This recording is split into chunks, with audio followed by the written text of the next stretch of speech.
Hola, bienvenidos a una nueva edición de El Pastor Responde. Seguimos con las preguntas que nos llegan y a las que queremos darle respuesta conforme a las Sagradas Escrituras, a la palabra de Dios. Tenemos un correo de una persona que nos escribe y nos dice: gracias por su exposición de la palabra, es de gran bendición. He escuchado que debemos ungir las sillas con aceite antes del culto para las personas que vienen. También puede explicar lo de una doble porción del Espíritu. También he escuchado esto de la iglesia. Muchas gracias, que Dios lo bendiga. Bueno, realmente la gente desconoce la verdad porque se niega a estudiar las Sagradas Escrituras. Se queda solamente con lo externo y no profundiza. Y esto, bueno, pues por esta razón acaban diciendo verdaderas burradas en algunos casos.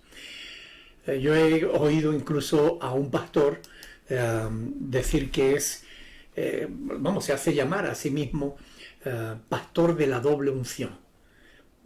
Bueno, la gente realmente es necia y es ególatra, ¿no? Es soberbia. Solo busca reconocimiento de los demás y para conseguirlo pues no duda en autoproclamarse con bombo y platillo, ¿no? Cuando la palabra de Dios en realidad en Juan 3:34 nos dice que Dios nos da el Espíritu por medida, ¿no? O sea, si tienes al Espíritu lo tienes completo. ¿Okay? En cuanto a la unción, 1 Juan 2:20 dice que todos los creyentes tenemos la unción del Santo, por tanto nadie tiene que darte una unción, ni tú necesitas ungir con aceite las sillas. El aceite era símbolo de el Espíritu de Dios, es decir, de la presencia de Dios en la vida de una persona. Si los creyentes ya tienen al Espíritu Santo, pues no necesitan que tú le unjas la silla con aceite. Y si no lo tiene, da igual que tú unjas la silla con aceite, a menos que se arrepienta y reconozca sus pecados, esa persona no va a estar ungido por mucho aceite que tú le pongas, ¿no? Pero todo esto lo que demuestra es la enorme ignorancia que hay en el pueblo de Dios por seguir la única ley que a todo el mundo le gusta, la ley del menor esfuerzo. No quieren estudiar. Y si no quieres estudiar, pues acaba creyendo tonterías y enseñando tonterías. Y los ciegos siguen guiando a los ciegos y todos siguen cayendo en el hoyo. Así que, hermanos, estudien las palabras de Dios. La Sagrada Escritura está aquí precisamente para que nosotros la tengamos en cuenta. Es ella la única fuente de autoridad en materia de fe. Así que ánimo, sigan estudiando la palabra.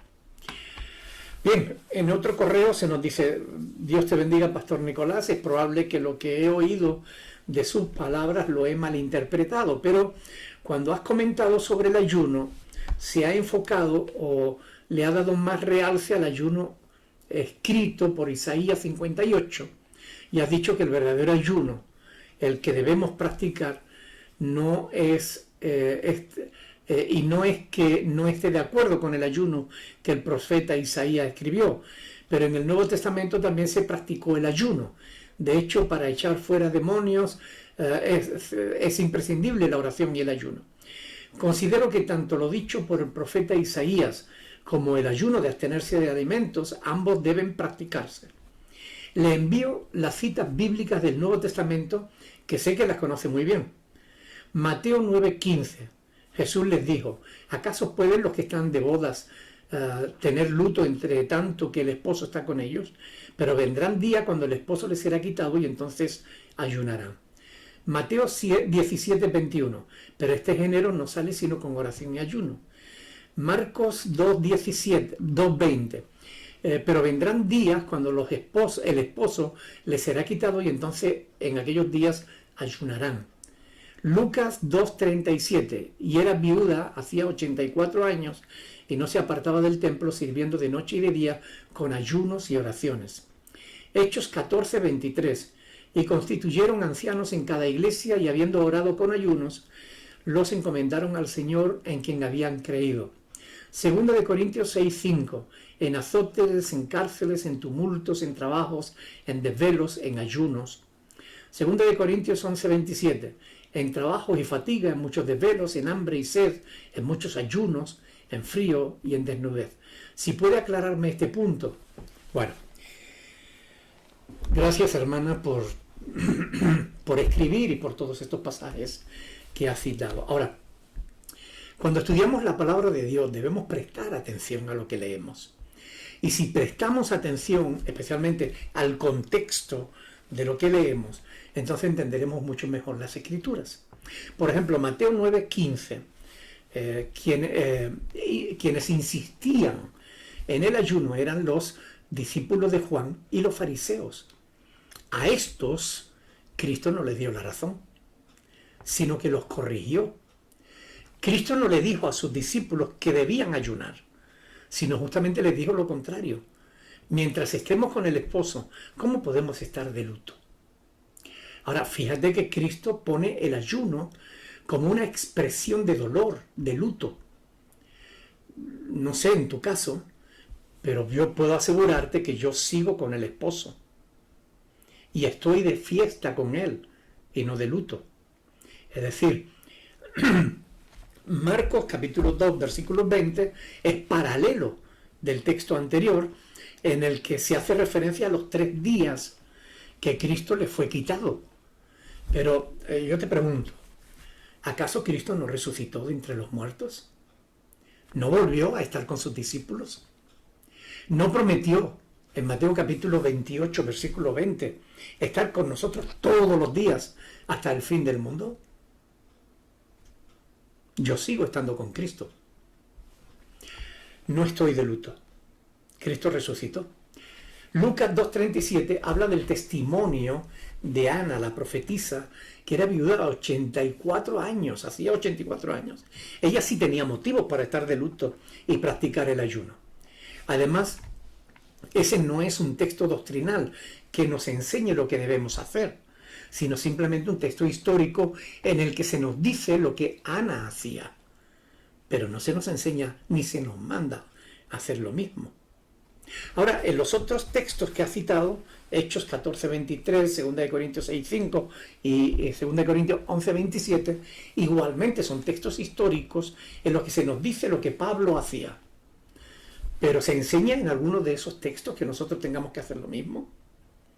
Debes tener en cuenta, hermana, que en la iglesia, en los comienzos, seguía muchas de las tradiciones judías. Pero en todo el Nuevo Testamento no vas a encontrar ni un solo texto en el que se nos enseñe que nosotros debamos ayunar. Si quieres ayunar, hazlo.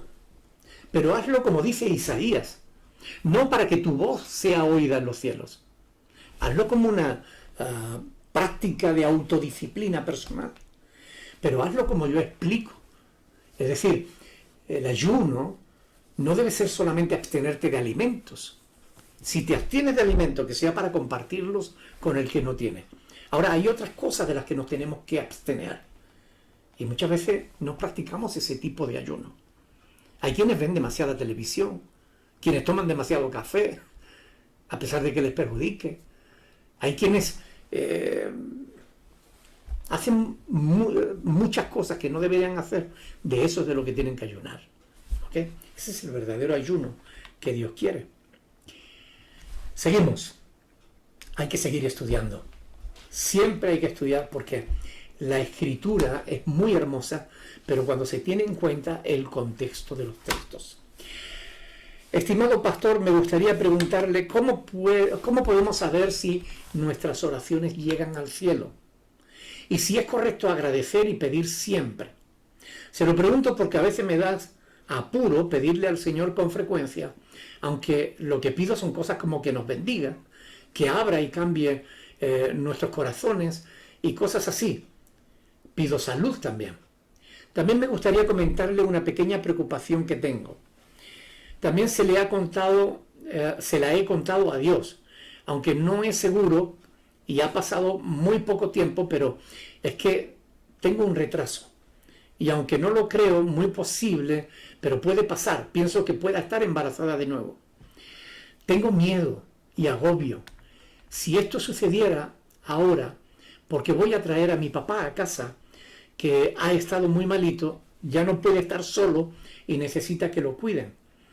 Tengo una hermana, pero mentalmente no está en condiciones para cuidarlo, porque tiene un problema desde hace años con la droga del que nunca hemos conseguido que la atiendan, porque nunca se ha dejado ayudar.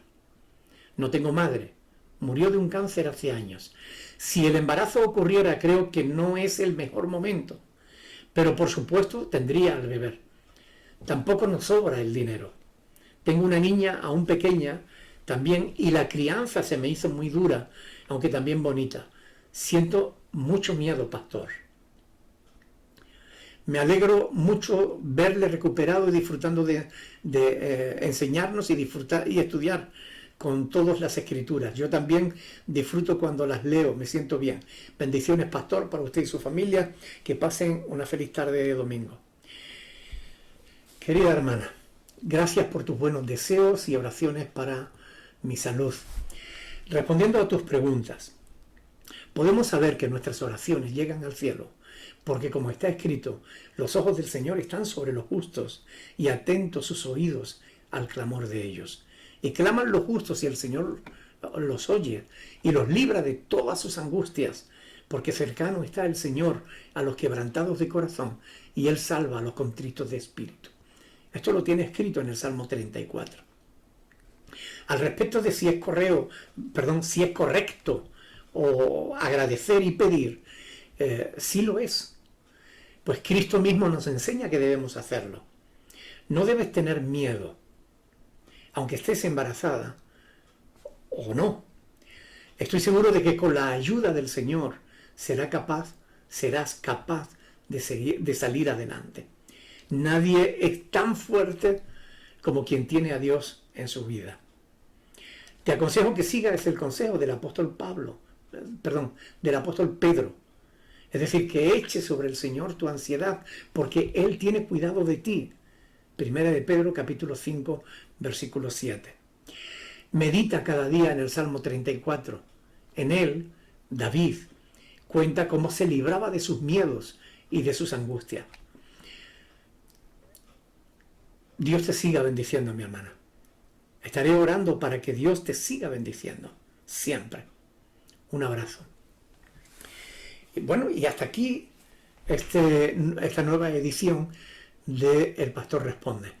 Espero que estos vídeos les ayuden para seguir avanzando en el conocimiento de la verdad, en el conocimiento de la palabra de Dios. Que Dios os bendiga a todos mis hermanos. Un abrazo y hasta el próximo.